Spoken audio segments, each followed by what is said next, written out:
Dari kawasan Tenaga Baru 4 Malang, inilah 107,9 Suara Sangkakala The Voice of Restoration.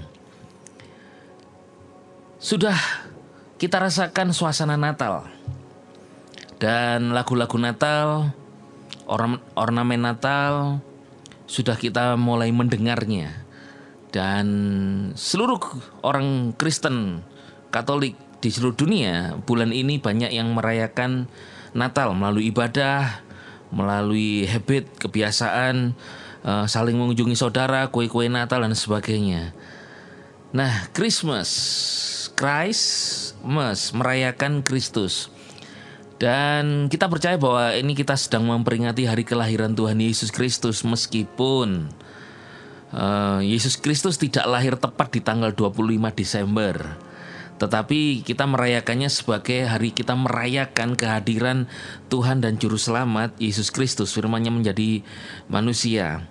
Dan melalui Dufan Dunia Firman ini, program Dunia Firman, kali ini saya akan menyampaikan kepada saudara tentang yaitu kandang domba atau kandang hewan, di mana Yesus lahir itu di kandang karena Maria dan Yusuf ketika pulang ke Bethlehem karena adanya sensus dari pemerintah dan mereka tidak mendapatkan tempat penginapan dan keburu melahirkan, tidak ada rumah sakit, dan sehingga Maria dan Yusuf harus ditempatkan di saudaranya Yusuf di satu rumah, kataluma.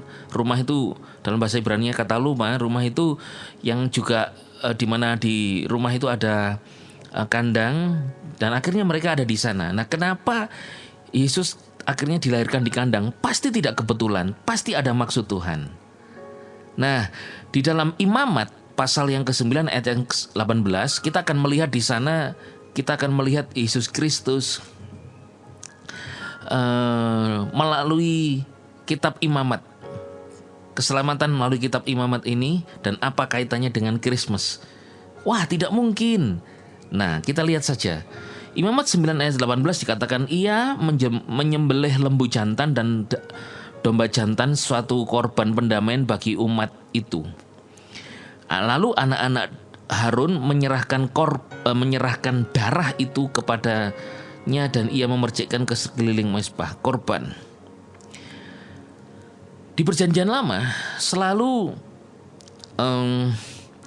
ada hewan korban, anak lembu yang tidak bercacat, anak kambing tidak bercacat, atau anak domba yang tidak bercacat. Dan itu semuanya gambaran daripada Yesus Kristus. Nah, kita tahu bahwa gambaran dari Yesus Kristus tentang hewan yang dikorbankan ini. Lalu kenapa Yesus Kristus lahir di kandang? Nah, kebenarannya ada di sini.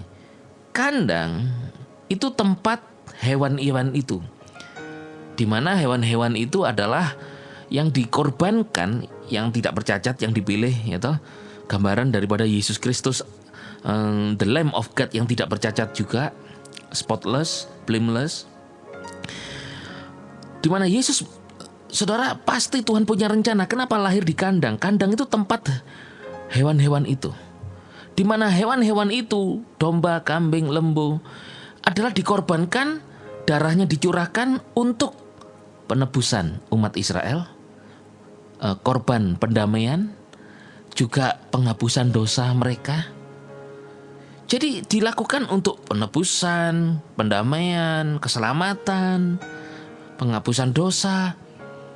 Padahal di dalam kitab Ibrani, saudara, di dalam kitab Ibrani pasal yang ke-10 ayat 3-4 dikatakan begini, tetapi justru oleh kurban yang dipersembahkan orang diingatkan akan dosa-dosa mereka setiap tahunnya.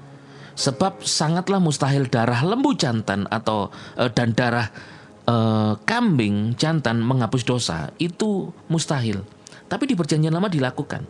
Itu sebagai tanda perlambang supaya mereka fokus kepada Yahweh, kepada Tuhan, agar mereka yakin bahwa dosa mereka dihapuskan, diselamatkan, ditebus. Padahal itu hanya lambang saja.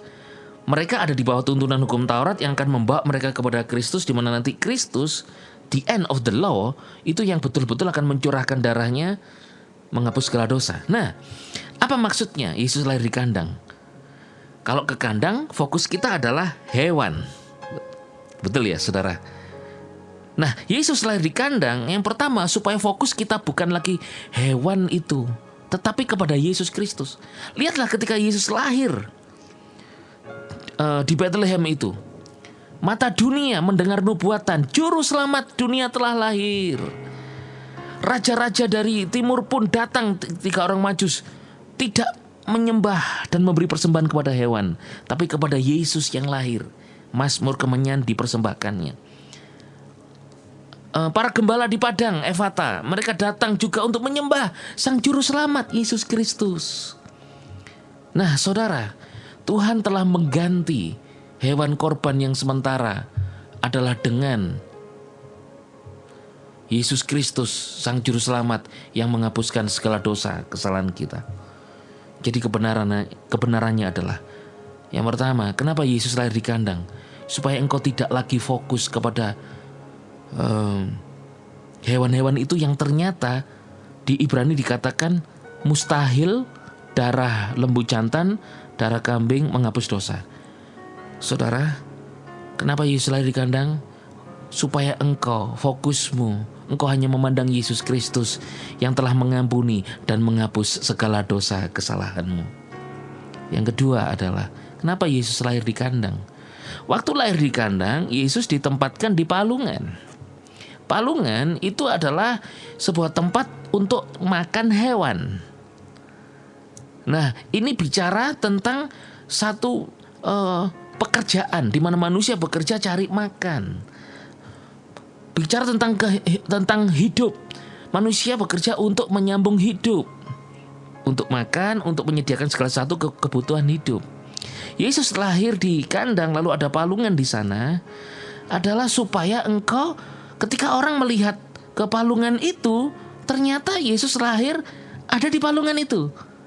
Orang Majus melihat palungan, para gembala, orang datang melihat palungan, melihat Yesus Juru Selamat. Maksudnya adalah, dalam pekerjaanmu, biarlah engkau tidak fokus kepada kekuatanmu pribadi yang bisa mendapatkan berkat untuk engkau menyambung hidup dan untuk makan, tapi kepada Yesus Kristus, Dia Tuhan, sumber daripada segala pekerjaan, berkatmu dan apa yang bisa engkau makan, minum, pakai, bahkan untuk kehidupanmu, untuk menyambung hidup. Yesus Kristus adalah jalan, kebenaran, dan hidup. Dia adalah hidup. Dan Yesus berkata, akulah kebangkitan dan hidup. Saudara, sumber hidupmu adalah Tuhan Yesus Kristus. Natal itu sesungguhnya berbicara tentang Yesus Kristus yang datang menyelamatkanmu dan membawamu kepada kehidupan kekal, bukan kematian, karena Yesus menebusmu dari kematian kekal dan penghukumannya. Jadi kesimpulannya adalah, Natal, kandang domba, dan palungan itu bicara tentang hal yang sepertinya hina. Kenapa manusia datang ke anak manusia Yesus harus lahir di sana? Tapi Yesus Kristus datang dalam kehinaan supaya kehinaanmu selama di dunia ini bersama Yesus diubahkan menjadi kemuliaan. Di dalam Tuhan kau telah ditebus menjadi milik Tuhan, bukan orang hina. Telah ditebus oleh Tuhan. Apa saja yang kau butuhkan dalam kehidupan ini, dalam pekerjaan, apa yang kau cari untuk makan dan sebagainya, Yesus Kristus datang untuk menebusmu, mengampunimu, menyelamatkanmu, dan memberkati segala apapun yang kau lakukan, kau kerjakan di dalam kehidupan ini. Saudara, yang terakhir adalah bahwa Christmas pasti ada yang menghiasi gereja dengan kandang domba, itu ada yang menghiasi dengan palungan untuk mengingat siapa? Yesus. Bukan melihat hewannya lagi. Christmas, Natal, Yesus datang supaya engkau tidak lagi fokus kepada apa yang bisa menghapus dosa hewan itu, tapi melihat Yesus yang menghapus segala dosamu. Dan supaya engkau melihat Yesus itu sebagai sumber segala berkat untuk kelangsungan kehidupanmu. Merry Christmas. Dan Yeshua Masiah bless you.